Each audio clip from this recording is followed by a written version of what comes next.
Hello friends, কেমন আছো সবাই? তো অনেকদিন পরে তোমাদের সাথে একটা ভ্লগ ভিডিও নিয়ে চলে আসলাম। ভিডিওটা প্রায় অনেকদিন আগেরই একটা ভিডিও ছিল। আমার একটা বান্ধবীর বিয়ে। এই বান্ধবী আর আমি একসাথে টিউশন পড়তাম, সেখান থেকেই পরিচয়। তো সবার বিয়ে হয়ে যাচ্ছে বান্ধবীদের মধ্যে, শুধু আমারই হচ্ছে না। সেটা কোনো বড় কথা নয়, কারণ আমার হবেও না এই জন্মগত সিঙ্গেল হলে মানুষ যা হয়। তো এই দেখো আমাদের ব্রাইড, আমাদের কোণে বসে পড়েছিল, ফটোশ্যুট হচ্ছিল। তো তারপরে আমিও শাড়ি পরে গেছিলাম, বান্ধবীর বিয়ে বলে কথা। অনেক ফটো, অনেক ক্যাদ মেরে ভিডিও করে নিয়েছিলাম। দেন ভিডিও করে ক্লান্ত হয়ে বসে পড়েছিলাম খাওয়ার। এখানে মেনুগুলো তোমাদের সাথে একটু শেয়ার করে নিলাম, তোমরা একটু দেখে নাও। আর এখানে প্রায় 5-6টা টেবিলে আমরা সব বন্ধু বান্ধবীরা মিলে বসেছিলাম। এই দেখো সবাই হাই করছে। তো তারপর কি খেতে বসেও আমাদের ভিডিও করতে হবে, না হলে তো পেটের ভাত হজম হবে না।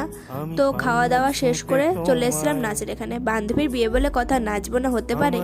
তো ফাটিয়ে নেচে টেচে ক্লান্ত হয়ে অন্ধকারে অটো করে কাঁপতে কাঁপতে বাড়ি চলে এসেছি।